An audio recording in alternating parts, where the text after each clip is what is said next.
हमारे सामने यहाँ एक नंबर लाइन बनी हुई है जिसकी हुदूद 0 से 1 तक है और उसके साथ साथ ये 1 से 0 तक का जो फासला है वो 10 बराबर हिस्सों में बटा हुआ है।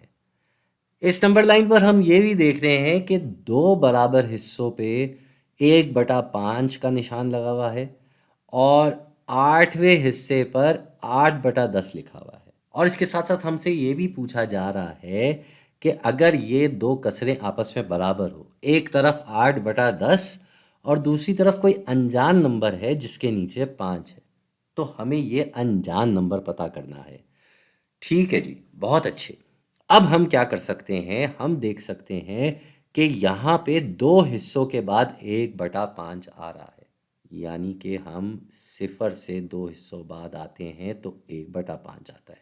इसी तरीके से अगर हम फिर से 2 हिस्से आगे जाते हैं तो क्या होगा, तो 1/5 फिर से जमा हो जाएगा, यानी कि यहाँ क्या आना चाहिए, यहाँ आना चाहिए 2/5।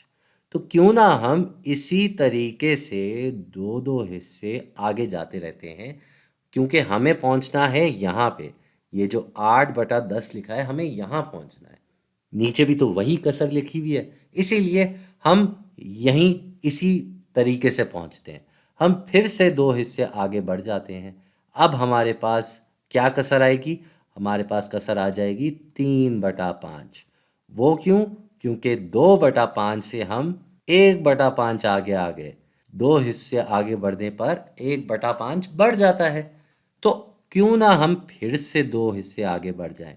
तो अब हम कहाँ आ गए भाई, हम आ गए 1/5 जमा करने के बाद आ गए हम 4/5 पे। बिल्कुल जी, 4/5।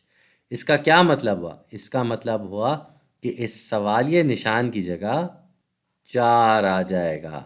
बिल्कुल, 4 आ जाएगा यहाँ पे। और अगर हम इनका रिश्ता भी आपस में देखें तो एक ही काम हो रहा है।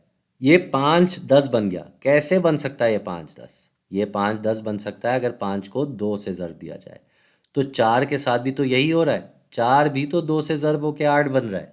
इसका मतलब ये वाकई बुनियादी तौर पे बराबर हैं दोनों कसरें और आपस में मसावी कसर है। अब ये समझ में आ ही गया है तो एक और मिसाल कर लेते हैं। यहाँ हमसे पूछा जा रहा है कि इस नंबर लाइन पर, ये जो नंबर लाइन दी हुई है, यहाँ ये एक निशान बना हुआ है एक्स, और वो कह रहे हैं इसका निशान किस कसर की नुमाइंदगी कर रहा है। और हमें साथ साथ ये ऑप्शन भी दिए हुए 4। तो इन चारों में से कोई एक ऐसी कसर है जो इस एक्स की नुमाइंदगी कर रही है, इस अनजान कसर की नुमाइंदगी कर रही है। ये हमें पता करना है। हमारे पास इस नंबर लाइन पे और क्या मालूमात है भाई, हमारे पास ये मालूमात है कि 0 से कसर शुरू हो रही है और 1 तक जा रही है। ठीक है जी, ये एक मालूमात हो गई। दूसरी मालूमात क्या है कि 0 से 1 तक का जो फासला है ये बराबर हिस्सों में बटा हुआ है। तो ये कितने बराबर हिस्से हैं, ये एक हिस्सा हो गया, ये दूसरा, ये तीसरा, ये चौथा, ये पांचवा और ये छठा हिस्सा हो गया। यानी कि 0 से 1 तक का फासला 6 बराबर हिस्सों में बटा हुआ है। इसको हम ऐसे भी समझ लेते हैं कि हम 0 से 1 तक की जो मिकदार है वो एक पूरा है, तो एक पूरे के 6 हिस्से हुए हुए हैं। इस हिसाब से एक हिस्सा कितना हो जाएगा, एक हिस्सा हो जाएगा 1/6। यानी कि हम यहाँ 0 से पहले हिस्से के इख्तिताम पे आएंगे तो 1/6 होगा, क्योंकि 6 बराबर हिस्से हो चुके हैं। उसी तरीके से हम अगर एक और हिस्सा आगे बढ़ जाते हैं तो हम इसमें 1/6 जमा कर रहे हैं, तो अब ये क्या हो जाएगा, ये हो जाएगा 2/6। इसी तरह हम एक एक हिस्सा आगे बढ़ते जाएं तो क्या होता जाएगा, ये 3/6 हो जाएगा और फिर हम आगे आएंगे तो ये हो जाएगा 4/6। यानी कि ये कसर 4/6 के बराबर है। आगे भी हम जा सकते हैं, ये 5/6 हो जाता है और फिर हम 1 पे आते हैं तो 6/6 के बराबर ही है। ये निशान नहीं लगाते यहाँ पे, हम इसको अलग से 6/6 लिख लेते हैं अपने लिए, बल्कि इसको ऊपर लिख लेते हैं यहाँ पे, ताकि कोई कंफ्यूजन ना हो, कोई मसला ना हो। ठीक है, तो ये 1 भी कहलाया जा सकता है, ये 6/6 भी कहलाया जा सकता है। हमें इसका पता करना है, ये 4/6 तो लिखा हुआ है, लेकिन यहाँ ऑप्शन में कहीं 4/6 नहीं। इसका क्या मतलब हुआ? इसका मतलब ऑप्शन में जो भी सही जवाब है वो बुनियादी तौर पे इस 4/6 के बराबर होगा, यानी कि उसकी मसावी कसर होगी। तो एक एक करके ऑप्शन को देख लेते हैं। भाई पहला ऑप्शन है 5/6, और हम यहाँ देख रहे हैं कि ये 4/6 लिखा हुआ है, तो नीचे का नंबर वही है, ऊपर का नंबर मुख्तलिफ है।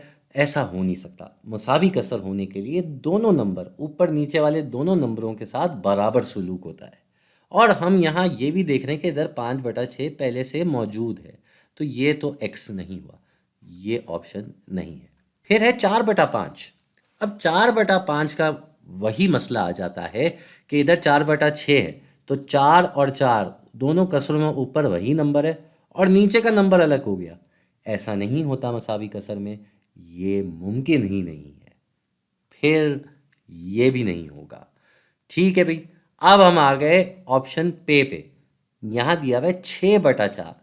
ये कैसे हो सकता है? यहाँ तो 6 है ऊपर और नीचे 4 है, यानी कि ऊपर वाला नंबर नीचे वाले नंबर से बड़ा है, और यहाँ 4 ऊपर था, 6 नीचे था। तो एक तरफ एक कसर है जो एक पूरे से कम है, और यहाँ 6/4 है जो एक पूरे से ज़्यादा है, यानी कि ये कसर एक से आगे कहीं होती इस नंबर लाइन पे, अगर ये नंबर लाइन आगे जाती। तो ये ऑप्शन भी नहीं हुआ। अब रह गया हमारे पास ये 2/3। तो यकीनन यही होगा फिर सही ऑप्शन, लेकिन आपकी तसल्ली के लिए हम इसकी वजाहत करना चाहेंगे। तो क्यों ना हम इसकी वजाहत करके देखते हैं। हमें क्या करना है? हमें इस नंबर लाइन पे 2/3 को ढूंढना है। वो कैसे होगा? हम क्या करते हैं, हम इस नंबर लाइन में जो 0 से 1 तक का फासला है, इसको 3 बराबर हिस्सों में बांट देते हैं। अभी ये 6 बराबर हिस्सों में बटा हुआ है, और हमें पता है कि 6 में 3 2 मरतबा जाता है। इस हिसाब से हर दूसरे हिस्से पर हर दूसरे हिस्से पर हमारा ये निशान लग गया। इसका मतलब ये हुआ कि हमने अब इसको 3 बराबर हिस्सों में बांट दिया। एक हिस्सा कितना हो जाएगा जब हम ये यहाँ से यहाँ तक आएंगे? ये 1/3 हो जाएगा। और फिर से हम 2 हिस्से आगे जाएंगे तो ये कितना हो जाएगा? इसमें फिर से हम 1/3 जमा करें तो ये कितना हो जाएगा? ये हो जाएगा 2/3। बिल्कुल। तो x यहाँ पे भी हमें पता चल रहा है इसी हिसाब से कि ये 2/3 ही है।